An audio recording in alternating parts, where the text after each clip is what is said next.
Antes de seguir em frente, passar a palavra para a doutora Heloísa, quero só relembrar que esse evento está sendo patrocinado aí pela Pfizer, pela Sanofi e pela Merck, né?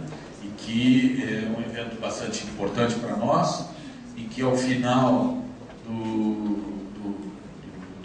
das apresentações, o Samuel vai representar todos os laboratórios aqui, vai trazer informações importantes de ações que os laboratórios estão pretendendo fazer dentro das empresas, que eu tenho certeza que vai ser bastante representativo para nós. Tá bom? Obrigado. Doutora Heloísa.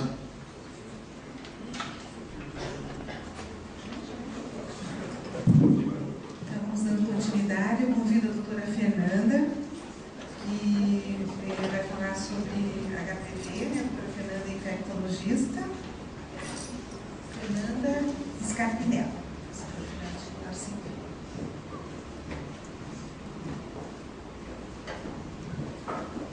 Então, bom dia a todos. Eu sou médica infectologista, trabalho junto com o Lúcio na clínica de vacinas da Pulmonar.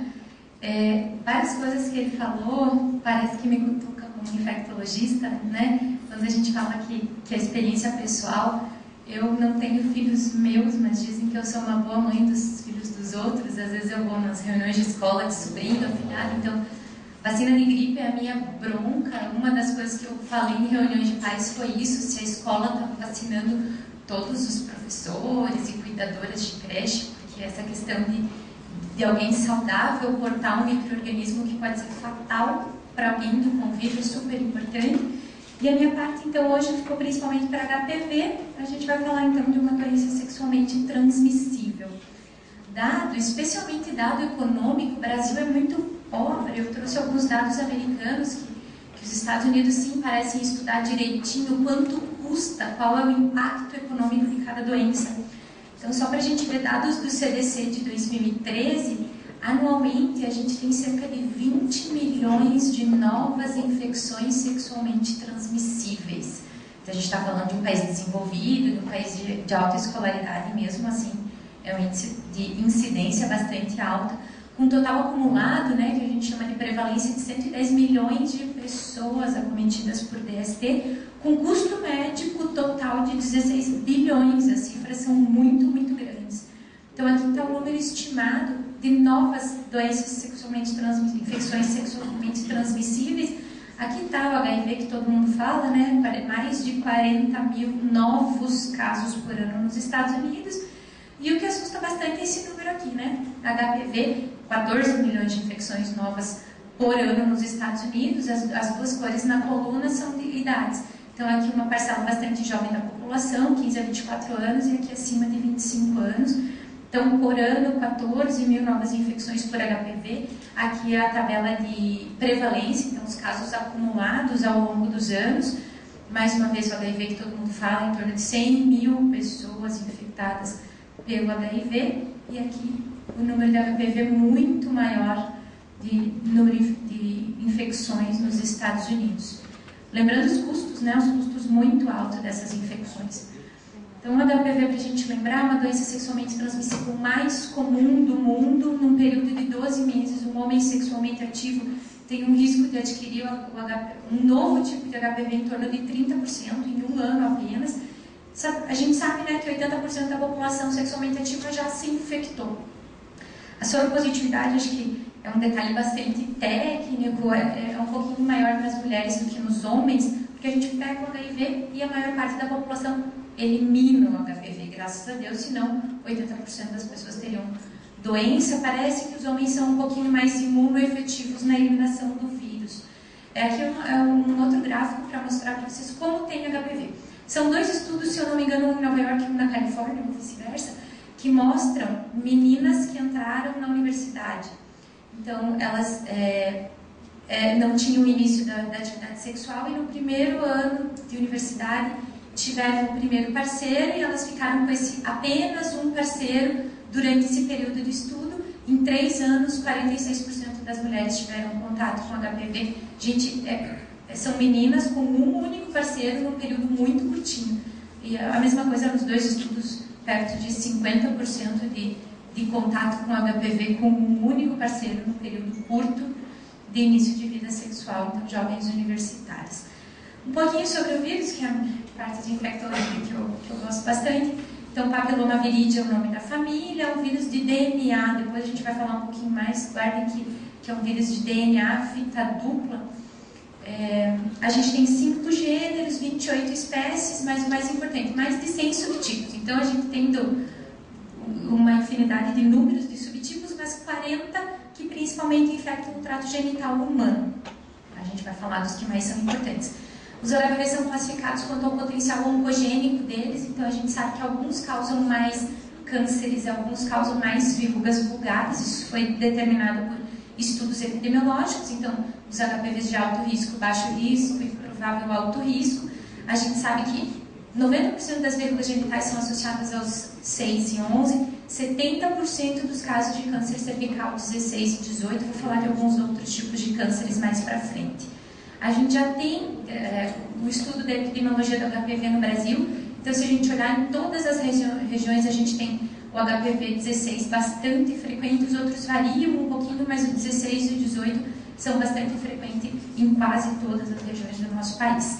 Então, a transmissão, o HPV, que nem a gente já falou, tem um tropismo por células epiteliais cutâneo ou mucosa, então por isso que é uma infecção da mucosa, principalmente genital, e a transmissão ocorre por contato direto, geralmente aqui, né? Horizontal, através do contato de pele ou mucosa com o epitélio infectado, então o contato é mucosa a mucosa. Existem os casos de transmissão vertical, aí é principalmente quando o bebê nasce numa via de parto infectada, né? Quando a mãe tem lesão ativa, aqueles casos bem graves de papilomatose laríngea grave, graças a Deus, cada vez mais raro. A transmissão por fome não é comprovada. O HPV segue o ciclo reprodutivo de qualquer vírus, então ele só se reproduz de forma intracelular, ele tem que penetrar a célula, replica o DNA utilizando o aparelho da célula do hospedeiro até ser liberado. E geralmente a gente libera o vírus e o corpo manda embora. Poucas vezes ocorre a integração do genoma de uma forma definitiva e isso é imprescindível para que a gente tenha o processo de carcinogênese. Então, na história natural, a maioria dos casos de HPV não apresenta sintomas, porque o organismo elimina espontaneamente, mas ele pode permanecer no organismo e nessa pequena porcentagem de pacientes que ocorrem as verrugas genitais, lesões pré-malignas ou mesmo câncer, aqui a papilomatose, geralmente da criança que nasceu num canal de parto contaminado. Só que é uma pequena porcentagem de 80% da população, né, gente? Então é muita gente. 10% de todas as pessoas durante a vida vão apresentar verruga genital. Então é muita gente, 10% de toda a população. Isso a gente vê bem frequente na ginecologia, né? Todo mundo tem paciente ou tem experiência de quem precisou intervir numa verruga, geralmente no colo do útero, às vezes invisível externamente.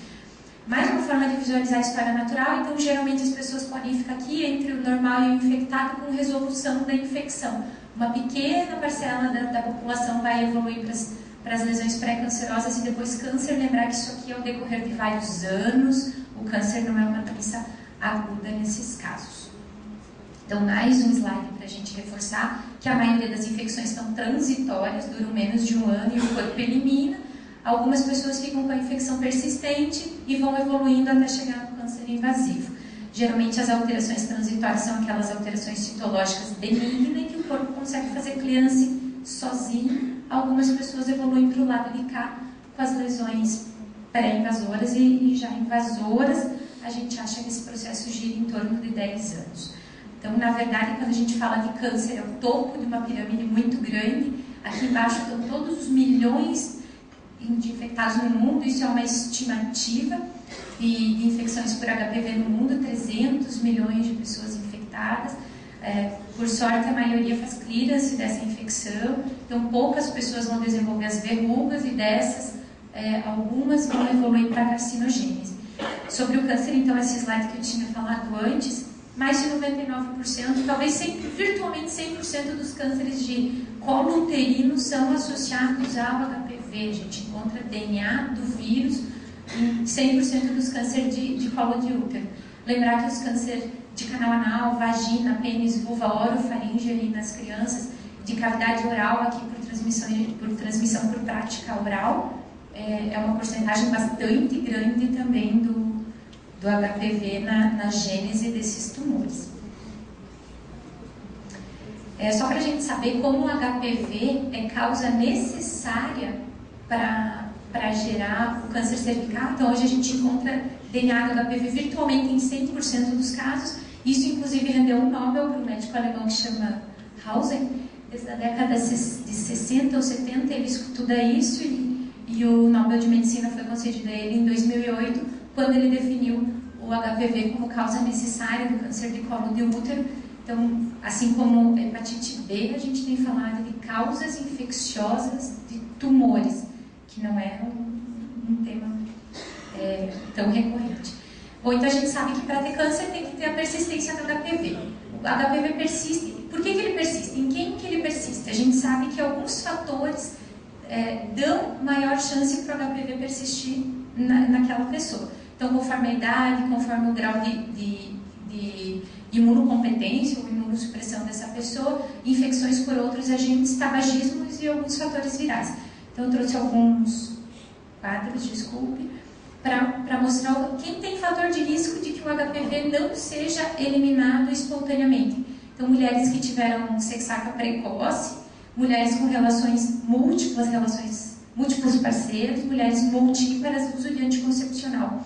Mas em estudos de análise unimultivariada encontraram como fator de risco especialmente o subtipo do HPV. Então, se a gente entrar em contato com o subtipo que é oncogênico, ele tem mais facilidade em persistir no nosso organismo.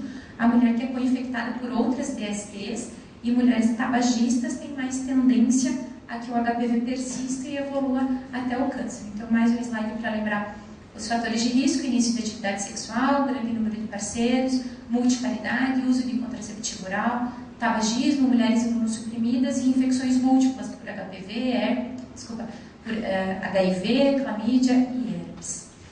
Então, vamos falar um pouquinho de câncer.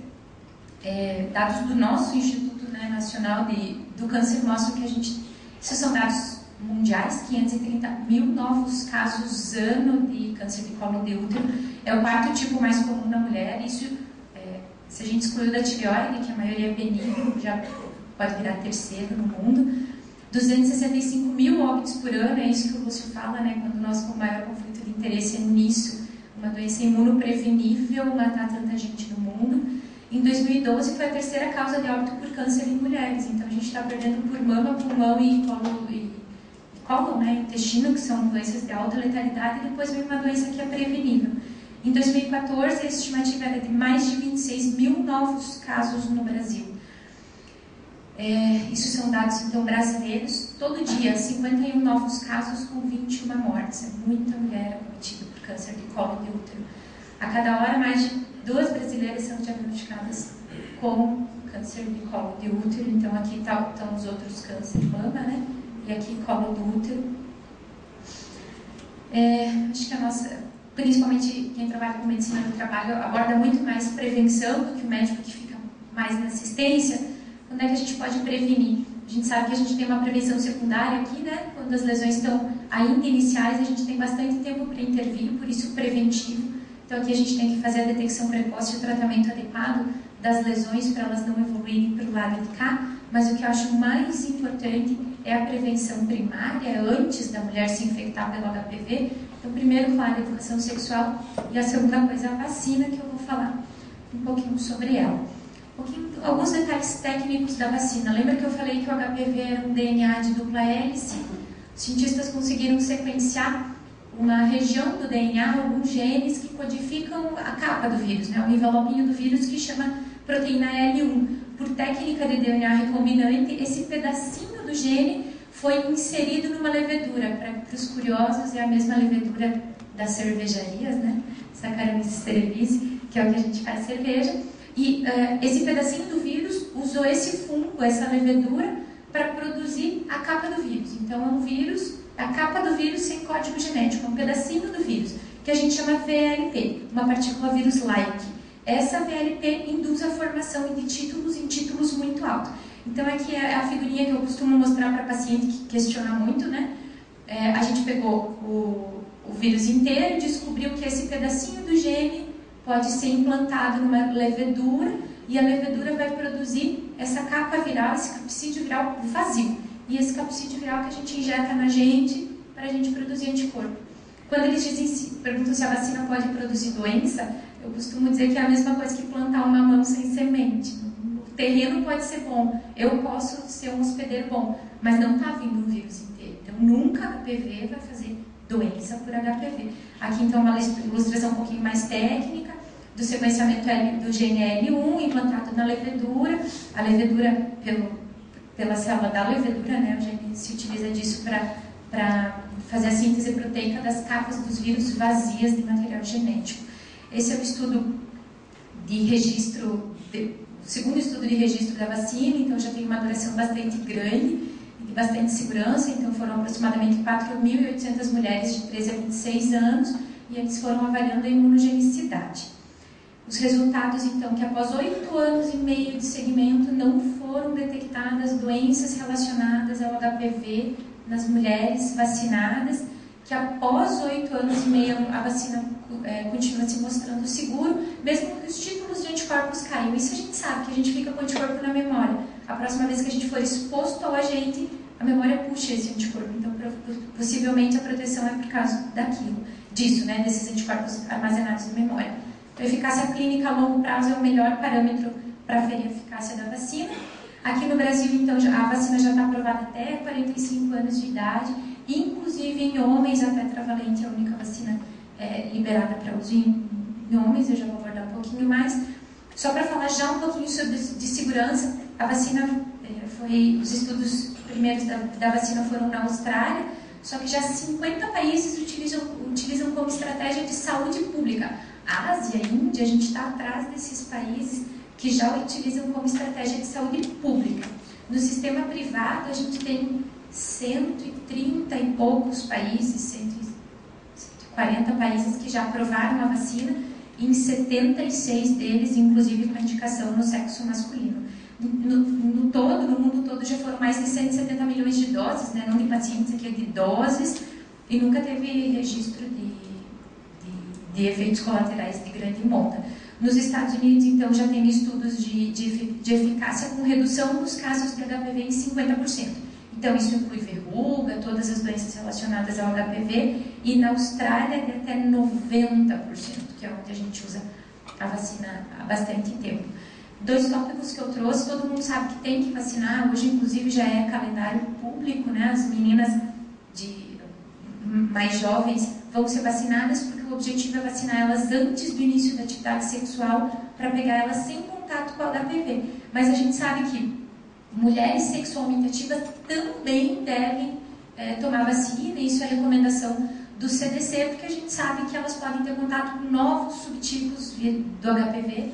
Então a vacina é para qualquer mulher, independente do número de parceiros, mesmo que já tenha iniciado a vida sexual há bastante tempo. E aqui que está a minha grande sugestão, é que a gente vacine cada vez mais os homens, porque a prevalência é muito maior do que em mulheres, não cai com a idade. Então, desde os 18 até os 70 anos, a prevalência da HPV é muito alta, e se a gente vacinar o homem, a gente protege ele de câncer de pênis, de câncer de reto e tudo mais, e protege todas as mulheres que esse homem vai ter contato sexual durante a vida. Então, é uma indicação bem importante da vacina. As reações adversas são bem raras, e como o Lúcio diz, é uma proteção tão efetiva para um desconforto local e facilmente manejável. Então, geralmente, as reações muito comuns são reações no local da aplicação.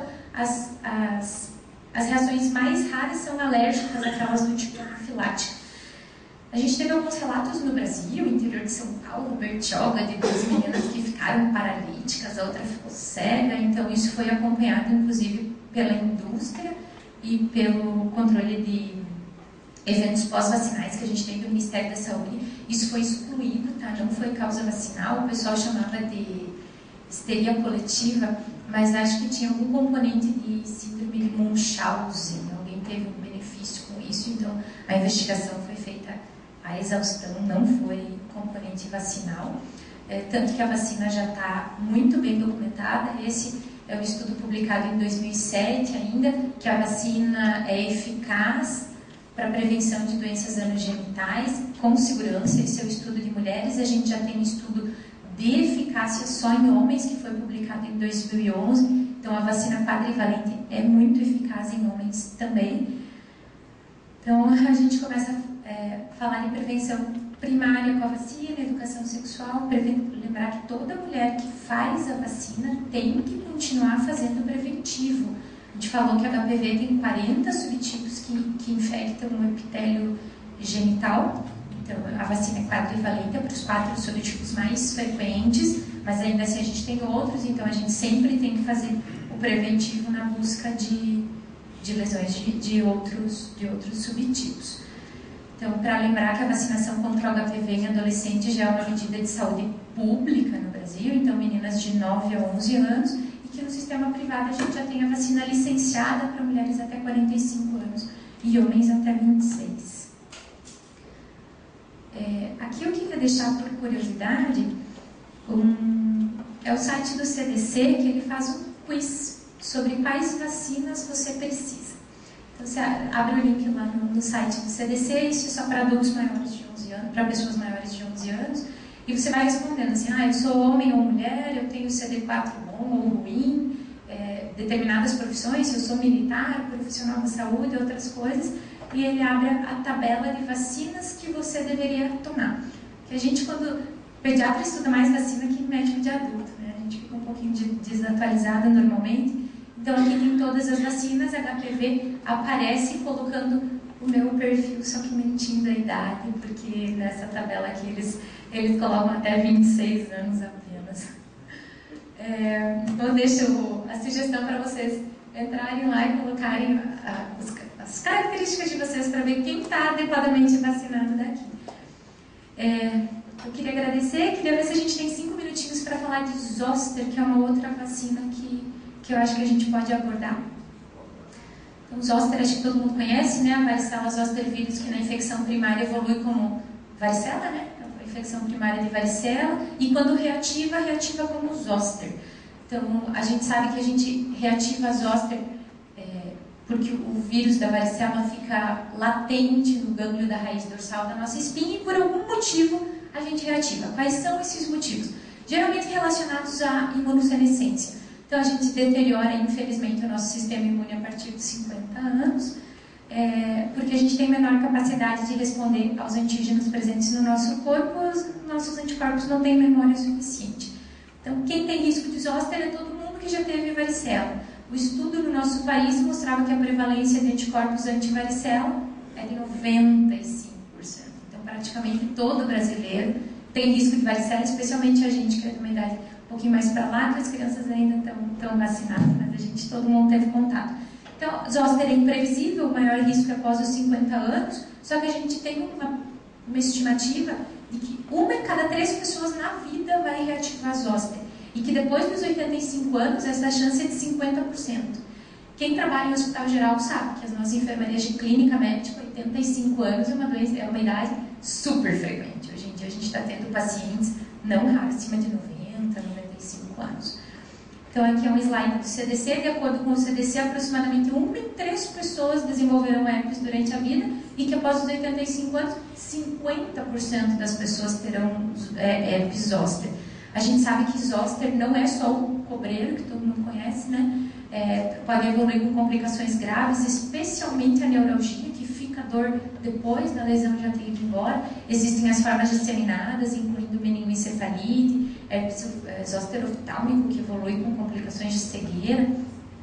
E cada vez mais se fala, isso aqui é uma aula inteira, sobre fenômenos vasculares associados ao vírus da herpes. Então, a gente sabe que quem reativa a herpes tem mais chance de fazer AVC. É um tópico muito importante nos congressos de infectologias mais recentes. Então, como que se previne Zoster? Se metade da população, ou 1/3 pelo menos da população vai ter, como que se previne? A única forma de prevenir é a vacina. A gente sabe que depois de vacinado, a chance de o indivíduo ter o episódio de herpes zoster é menor, mas mesmo assim ele pode ter o episódio de herpes zoster. Quando vacinado, a gente sabe que reduz a intensidade e duração dos sintomas e diminui a dor. É indicada para todas as pessoas acima de 50 anos, inclusive pode ser feita junto com a vacina de influenza. Então, a zoster é indicado para prevenir o episódio, para diminuir a dor quando o episódio vem mesmo depois da vacina, a partir dos 50 anos.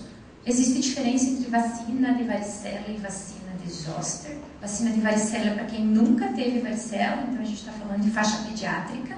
Vacina de zoster é para quem já teve varicela e não quer ter zoster. A vacina de zoster tem 14 vezes mais conteúdo imunogênico do que a vacina da varicela. Então são vacinas absolutamente diferentes. Só que é um vírus atenuado, né? Então a gente tem que cuidar em gestantes imunocomprometidos e pacientes com tuberculose ativa. Os cuidados que a gente tem com qualquer vacina de vírus atenuado. Slides bem rapidinhos de eficácia. Então, eficácia entre 50 e 59 anos, redução de 70% no número de herpes zoster. Aqui é maiores de 60 anos. O estudo incluiu, inclusive, pacientes maiores de 85 anos. Então, dá para vacinar todo mundo mesmo. E a diminuição da incidência do herpes se manteve, claro que um pouquinho mais baixo nos mais idosos. Aqui é a redução dos casos de neuralgia pós-herpética. Então, os vacinados que tiveram um caso de herpes tiveram redução da dor. Perfil de segurança bem bom, bem tolerável. Os efeitos adversos mais comuns são todos no local da injeção. Então, é uma vacina bastante segura. Muito obrigada.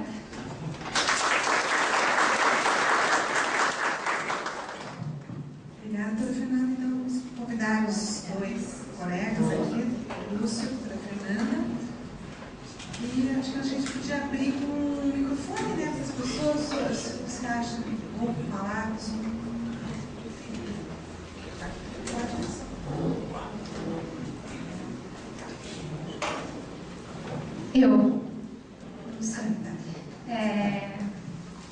Pergunta para o Dr. Lúcio, então, sobre a vacina da gripe. A gente tem um contato grande com os médicos do trabalho das outras montadoras do Brasil e surgiu essa discussão, porque a maioria delas não está na região sul, se esses outros estados deveriam fazer uma vacinação em massa dentro das suas empresas com relação à gripe. Então essa seria a minha pergunta, se você tem alguma recomendação sobre isso. E também foi questionado assim, se já existia algum trabalho que mostrava o resultado dentro dessas empresas. Então, exemplo, uma população da empresa que não foi vacinada e uma empresa que já faz a vacinação, se tinha realmente resultados documentados. A gente sabe, né, o conhecimento geral, que vai reduzir tempo de tratamento, tempo de internação, etc. Mas isso já, se tinha algum estudo, se já viu alguma coisa sobre trabalho sobre empresas que vacinaram ou que não vacinaram, até porque a maioria quer justificar esse custo para suas empresas, que é o nosso negócio. Bom, em relação à primeira pergunta, num dos slides que eu apresentei, eu me ative realmente mais à região sul, na questão da incidência, à celularidade. Agora, essa tua pergunta, talvez ela seja muito importante, porque a gente... Eu vou até pegar carona, tá? Eu vou complementar a tua pergunta no seguinte sentido. Muitos pacientes falam assim para mim: mas eu não tenho gripe, por que eu vou me vacinar? Eu escuto isso diariamente, né? Então, se a gente for pensar que a gripe só está relacionada ao frio, muita gente não vai vacinar mesmo, isso não é verdade. No cinturão tropical, a gripe é perene em todas as estações, entendeu? Então, assim como eu falei, no verão eu vejo gripe, só que eu vejo muito menos do que a gente vê no inverno, e ela mata igual no verão e no inverno, né? Então, não se justifica o fato de empresas, por estarem no nosso caso, no país, em que tem uma parte realmente tropical, não se vacinarem, porque a gripe lá realmente também é incidente, ok? O ano inteiro. Tá? Então, e a tua segunda pergunta é assim, eu desconheço estudos dentro de empresas, né? Até porque eles são todos populacionais, assim. Então, teoricamente, essa faixa de indivíduos estaria incluído dentro do estudo completo, né? Não mesmo, não que a gente não possa fazer, né? Inclusive, a gente tem até uma outra vantagem. Por estarmos dentro de uma empresa grande, a gente pode fazer esse estudo anual. que é bem simples, um questionário de quantos realmente efetivamente se vacinaram e quantos ficaram doentes. A gente tem uma mini população que pode ser estudada. Mas não, então a primeira pergunta, realmente não, tem que vacinar independente do local da situação geográfica. Só vou fazer uma complementação, já passo para a Fernanda. Aqui também, a gente tem um país de proporção continental e a gente tem realmente circulações variáveis de influenza durante o ano. Então, assim, na região norte, nordeste, o período de maior circulação, em geral, é nos meses chuvosos.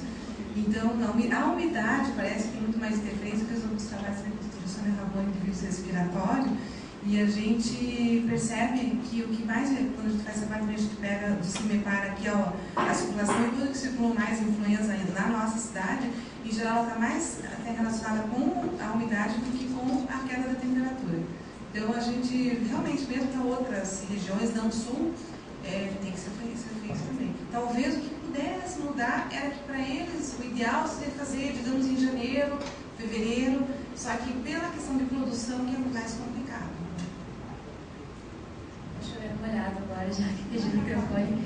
Tem que ser vacinado, sim. Tem dois fatores. O vírus da gripe circula no Brasil inteiro, o ano inteiro. A gente só tem a sazonalidade bem registrada no sul, e a maior parte dos casos é no sul, então o gráfico do Brasil fica igual ao gráfico do sul, porque a gente puxa pelo número de casos.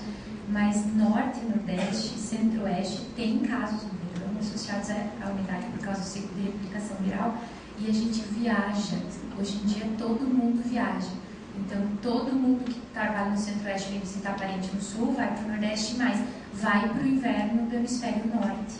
Essas pessoas têm que estar protegidas. Então, a vacina não se questiona. É difícil fazer um estudo que se publique de uma empresa, são resultados internos, porque a gente vai comparar com o quê? O que a gente sabe é que de 2010 para 2011, 2010 foi quando a gente fez vacinação populacional aqui no Brasil, as gestantes que internaram em 2011 eram as não vacinadas de 2010. A ideia seria, por exemplo, nesse grupo, tem montadoras como a nossa que não faz campanha. Então a gente poderia comparar com eles, por exemplo. Comparar entre empresas. Que a gente tem um grupo com todas as montadoras do Brasil, onde a gente troca as informações. Hoje, essa prática que a gente tem aqui de vacinação em massa não é uma prática de todas as empresas do Brasil. Porque é uma população mais ou menos homogênea, né, de idade. São homogênea, o mesmo tipo de trabalho, dentro de uma montadora de carro, etc. E a população bem semelhante. E eles não fazem com essa justificativa de que não estão na região e que não tem justificativa. Você sabe, quando teve a epidemia, eu me lembro que acabaram as máscaras, acabaram o gel e tal, né? Eu liguei para um amigo que mora em Fortaleza. Eu falei, Nelson, compra uma caixa de máscara para mim. Só que daí eu pedi aquela máscara, inclusive, com produção respiratória, né? Respiradora N95. E mande para cá, porque realmente acabou e a gente estava muito preocupado, né? Ele falou assim para mim, cara, o que está acontecendo? Tem gente gripada aqui em Fortaleza. Eu falei, pois é, então eu sugiro você se mudar, porque realmente é sério. Está acabando aqui também. Ou seja, Fortaleza. Beach Park e tal, né? Também está em São Paulo. Não, isso que você falou também das viagens, né? Básico, né? Todas as empresas viajam para todos os lugares, não tem Nós estamos de avião a 4, 5 horas para Fortaleza, acho que no máximo. Eu sempre conto a mesma história, sinal de velhice, né? Repetir história. Eu trabalhava no HC, então teve um menino que fez transplante de medula óssea, pegou o transplante, era uma leucemia, agora já não me lembro qual o subtipo. Pegou, e ele internou no pós-transplante para alguma coisa muito de rotina, e acho que ele estava tendo plaquetopenia, mas assim, enxerto pego tudo. E ele recebeu a visita de um tio com coriza. Ele faleceu de HN1 comprovada, tratando com o seu Tamiflu. Ele evoluiu com sintoma respiratório e a gente documentou a infecção e ele foi a óbito. Então eu sempre digo que vacinar uma população, essa história de rebanho é muito boa. Se esse tio fosse vacinado, ele não seria transmissor, porque a gente não impediu a visita dele no HC porque ele não tinha febre, que era o critério de cortar a visita no TMO. Então, provavelmente foi esse tio que transmitiu. Então, vacinar a empresa, a gente tem benefício de quem não tem um velhinho em casa, uma criança em casa, alguém que é grupo de risco, sabe? Então, ou viaja para ver esse tipo de paciente, de familiar, então isso é importante.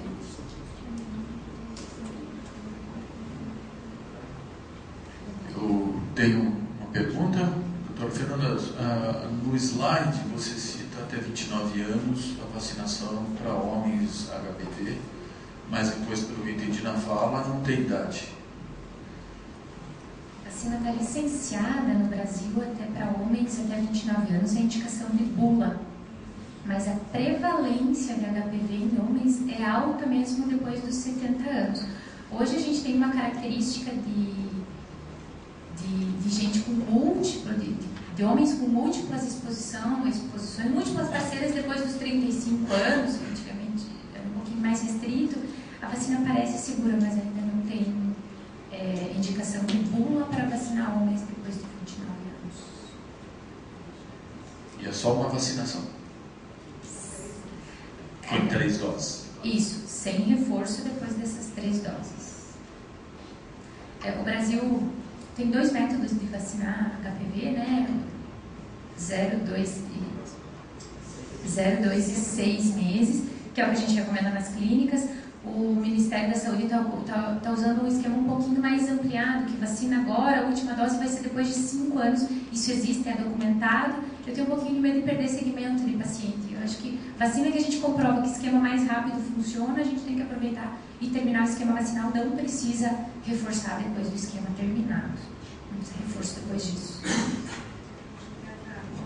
Esse esquema, que é o esquema estendido, né, que o Brasil colocou, é mais por uma questão também, se foi aprovado pelo PNI, pelo CETAI, pelo Comitê Técnico Assessor, mas ele tem algumas ressalvas, porque depois de 36 meses diminui um pouco a proteção. Se fizer a comparação de 3 horas e 2 horas, diminui um pouco para o 18 e para o 6 a proteção. Então, é um pouco questionado, mas foi uma decisão para fazer uma proteção coletiva, né? Mas a gente, quando está na clínica, no consultório, você tem que falar para o paciente o que é melhor do ponto de vista individual, né? Porque eu acho que o que tem estudo mostrando realmente permanência de imunidade por longo tempo é no esquema tradicional, é onde foram feitos os estudos. Mas o Reino Unido agora, recentemente, ele está mudando o esquema dele. Ele começou com a bivalente, depois ele passou para a quadrivalente, e agora ele vai começar com o esquema com 2 doses só da quadri, né, que foi aprovado, mas também não no esquema tão estendido, é até 24 meses entre a primeira e a segunda dose. E aí também nós vamos ter no futuro novos dados, né, então isso vai nos ajudar. Por enquanto, eu acho que a recomendação, do ponto de vista individual, são 3 doses mesmo. 0, 2 e 6. Isso, 0, 2 e 6. As outras necessitam reforço? Não, dose única. Isso. Então, mais uma pergunta. Bom dia. Em relação a uma empresa que tem um risco frio e umidade, por exemplo, tem algum artigo ou alguma coisa que facilitaria a vida do médico e expor a empresa, né, nessa necessidade da vacina antipneumocócica? Tem alguma coisa? Deixa eu tentar entender um pouquinho mais. Levando-se em conta, você diz assim, aquelas empresas em que você tem uma exposição ao frio constante e à umidade, se nessas empresas valeria a pena vacinar mais contra a doença pneumocócica, é isso? Isso. Veja, olha, a gente sabe que o frio em especial, ele altera a nossa imunidade, como é que eu posso explicar? De uma forma mais simples. Uma das formas de imunidade de barreira que nós temos no nosso corpo é a produção de muco na mucosa das vias respiratórias, né? É a produção de muco e o batimento ciliar. Okay? O frio altera os dois, tanto o batimento ciliar como a posição de núcleo também, o que consequentemente leva a maior infecção. Então são fatores de risco ambientais, né, que aumentam a incidência. Agora, junto com isso, a gente tem que colocar naquela tabela de outros fatores de risco associados, entendeu? Se fosse só isso, então, por exemplo, todas as pessoas que vivem em ambientes com muito frio, então a incidência seria realmente absurdamente maior, né? Então, eu acho o seguinte, que só isso não se justifica. Agora, a gente sabe que pessoas expostas, teoricamente, têm maior chance de ficarem doentes, né? Mas eu acho pouco para usar isso como justificativa simples, assim, sabe? Não sei, só isso, um fator isolado. Só se tiver com uma comorbidade, né, associada, e além disso, essa exposição, daí sim, até depois eu pedi para eles deixarem ali pronto o calendário ocupacional da SBIM, que a gente tem, a pneumo ela não entra de rotina como uma vacina ocupacional, né? Mas eu acho que, assim, dependendo da atividade que a pessoa executa, você vai ter que analisar de caso a caso. A pessoa tem um perfil, tem, né, um histórico de asma, e aí eu acho que você poderia estar pensando em indicar essa vacina. Tem um custo-benefício, com certeza, né? Mas aí você vai ter que analisar, assim, mas não no geral, assim, acho que isso que você falou, né, Fernando? Não sei se Lúcio, não sei se a Fernanda quer fazer alguma... O que me preocupa um pouquinho em casos como a tua pergunta é o seguinte, veja, alterações na temperatura e na umidade podem desencadear asma, por exemplo. A gente sabe, né, que são fatores que de fato fazem diferença. Asmáticos, né, por terem uma mucosa das vias respiratórias inflamadas, podem ter maior chance de infecções respiratórias de uma maneira geral, tanto por vírus como por bactéria. Então aí você já começa a fazer uma cadeia, né, de consequências que poderiam deixar as pessoas mais doentes, sabe? Mas daí não é só o frio, né? O frio é asma, suscetibilidade e tudo mais. Júlio.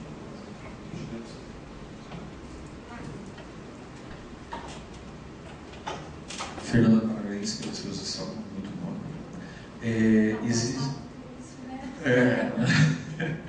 Eu já conheço de longa data. Existe possibilidade do zoster entrar no esquema oficial? E se isso existe, que faixa etária que ele contemplaria? Esquema oficial? Não tem vacinação, Ministério da Saúde? Não. A última vacina que entrou foi a da varicela, daí na infância, né? Que essa sim já é parte da zoster. Eu não tenho nem noção nem notícia de que eles estão estimando, por exemplo, nem previsão para isso. Mas é uma doença indicada pela Sociedade Brasileira de Imunizações e pelo CDC. A indicação é inquestionável, só não com plano de medida como saúde pública, mas individualmente a indicação é super bem estabelecida. Eu também mais uma para a Fernanda.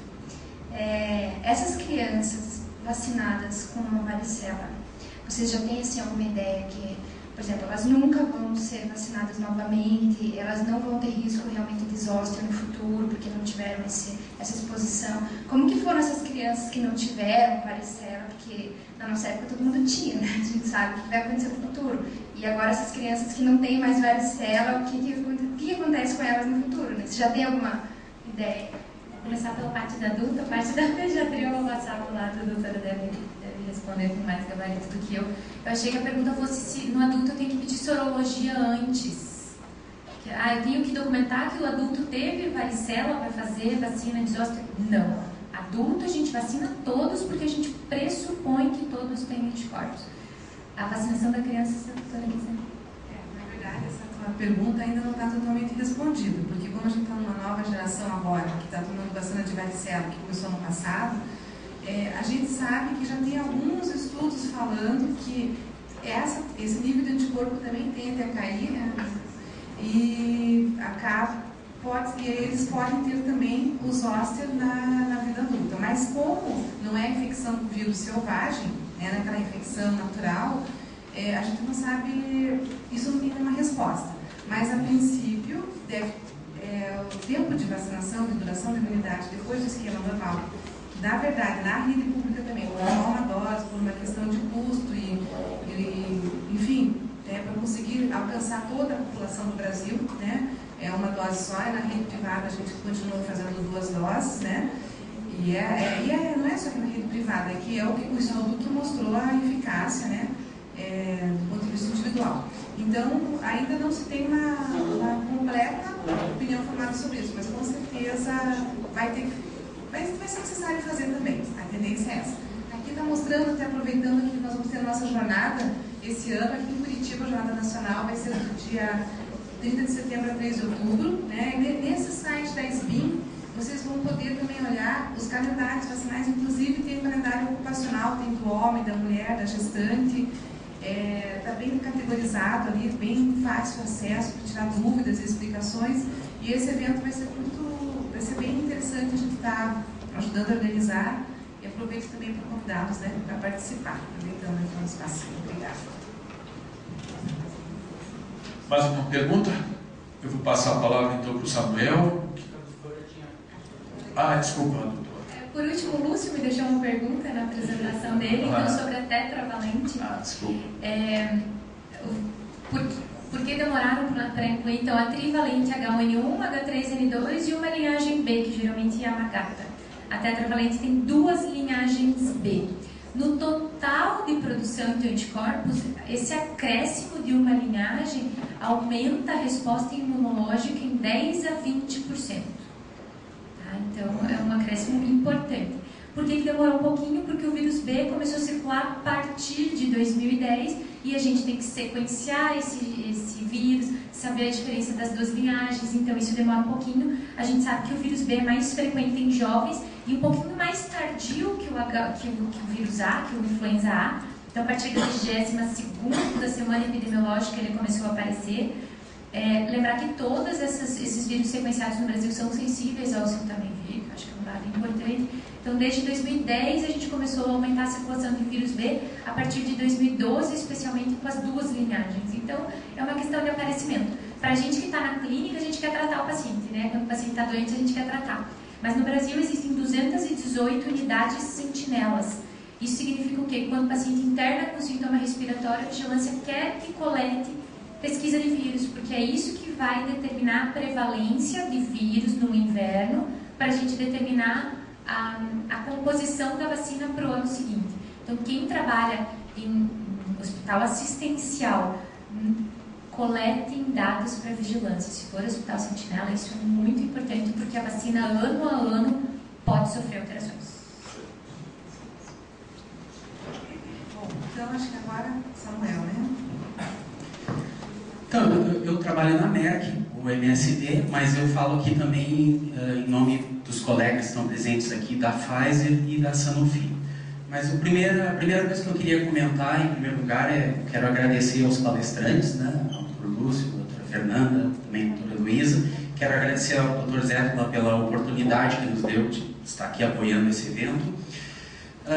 Quero dizer que a PANT está de parabéns por esse tema, vacinação em empresas. Eu acho ele absolutamente importante, fundamental, porque nós estamos falando aqui, quando isso foi bem ressaltado pelos palestrantes, quando falamos em vacinação, a gente está falando de prevenção. E prevenção sempre sai mais barato, sai mais em conta economicamente falando, em qualquer outro sentido, do que fazer tratamento. Nós estamos falando aqui de prevenção, como vocês viram, de câncer, prevenção de gripe, prevenção de pneumonia, pneumococo, são doenças que matam, mas elas são preveníveis, essas mortes são evitadas. Por isso que nós temos essas vacinas. E o que eu quero reforçar é o seguinte, as nossas respectivas empresas têm modelos de campanhas para empresas, campanhas corporativas e campanhas institucionais. Nessas campanhas, a vacina sempre sai bem mais barata, sai bem mais em conta do que ela é encontrada na rede pública, porque é um modelo específico para beneficiar uma prestação de serviço que se faz para as empresas. Né? Sai de 30%, 35%, dependendo da vacina, até 50% mais barato do que se encontra normalmente no mercado. É um grande benefício que as empresas oferecem, as indústrias farmacêuticas oferecem para as empresas. Então, o que nós gostaríamos de ter são os contatos dos doutores e das suas empresas para que nós pudéssemos mandar por e-mail, sem compromisso, os nossos modelos de campanha para as empresas. Destacando aqui, em primeiro lugar, que são 3 modelos, basicamente, que existem de campanha. Aquele em que a empresa subsidia integralmente o custo da vacina, aquele em que o funcionário paga, através do desconto em folha, o valor integral da vacina, a empresa não tem basicamente despesa nenhuma, ou um método compartilhado em que a empresa paga uma parte e o funcionário paga outra. Então, a empresa pode escolher em que modelo vai realizar de campanha na sua empresa. E quero dizer também que campanha não significa simplesmente ir lá e fazer a vacina, não estamos falando apenas de vender vacina, mas a campanha pode ser apenas de conscientização, de informação. Ou seja, nós da Merck, da Pfizer, da Sanofi, vamos lá na sua empresa e fazemos uma divulgação interna de conscientização. O que é o HPV, o que é a pneumonia, o que é a gripe. Informamos que existe prevenção e pronto. Se vai ser feito, não, uma campanha de vacina propriamente dito, isso é uma outra coisa. Mas nós estamos à disposição para isso. E basicamente é isso que eu queria falar. Dr. Zé Adriano.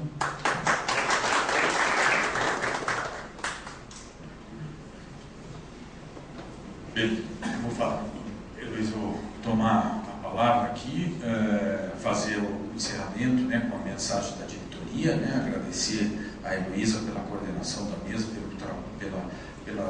pelo trabalho que faz à frente da SBIM, a importância da SBIM como sociedade levar esse tipo de informação, né? Nós temos um desafio que foi muito bem falado, muito bem exposto pelo Samuel, muito bem por todos nós que estivemos aqui discutindo esse tema, como quebrar o paradigma da vacinação, né?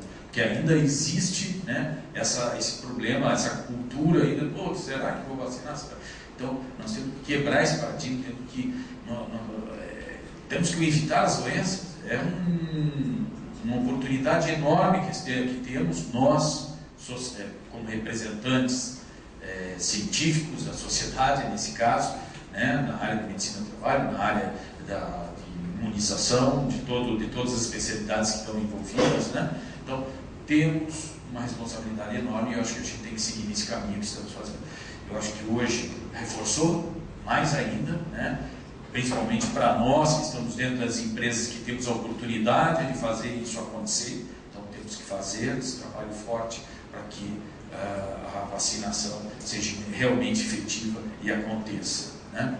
E temos que unir essas forças todas para fazer valer essas ideias.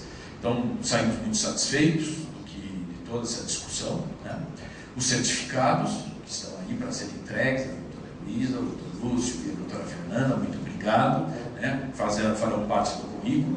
Os certificados de vocês, que estão aí à disposição, serão entregues a todos os participantes. São poucos os eventos onde você participa da reunião científica e já sai com o certificado, né? Então, isso tem um valor agregado importante, onde, volto a insistir, nós como sociedade, e entendo da mesma forma a SBIM, enxergamos que essas reuniões científicas e todos os outros eventos que fazemos aqui, como vocês estão vendo, tem um seminário de Pato Branco agora, onde nós vamos reforçar as lideranças em Pato Branco, onde nós vamos levar informação para o interior para tentar cada vez mais disseminar, integrar e fazer com que todos tenham uma homogeneização de conhecimento e informação, que esse é o nosso papel como sociedade, e é isso que a gente vai conseguir continuar trabalhando e no final do ano Maringá, né?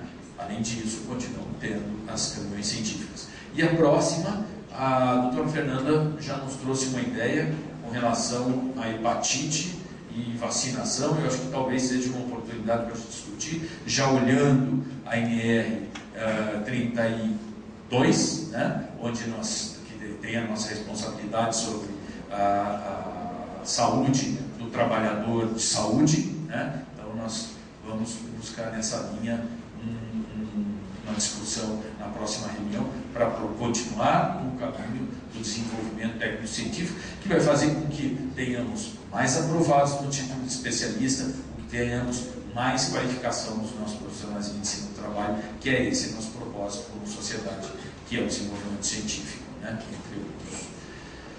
Então, vamos fazer o sorteio do tablet.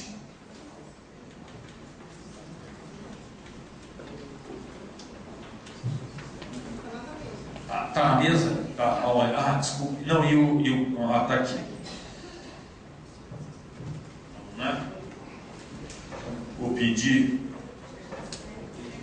Heloísa, só tirar um. Vamos lá, que você vai ser.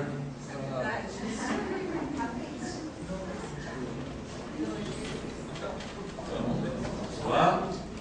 E o sorteado é Paulo Bevilacqua, 12589. Tá aí, Paulo? Cara, muito bem. Aí. Tablet. Boa sorte. Cá. Vou tirar uma foto.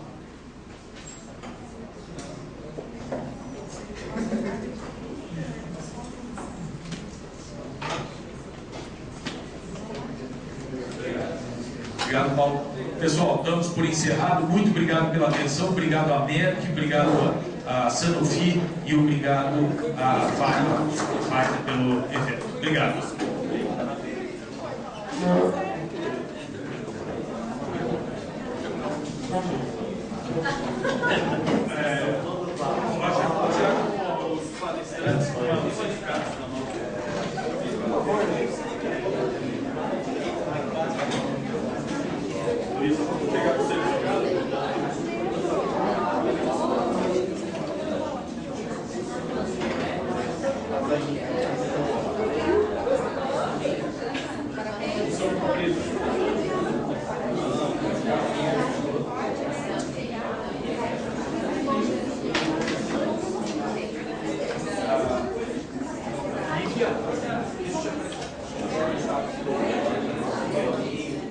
Tá ouvindo?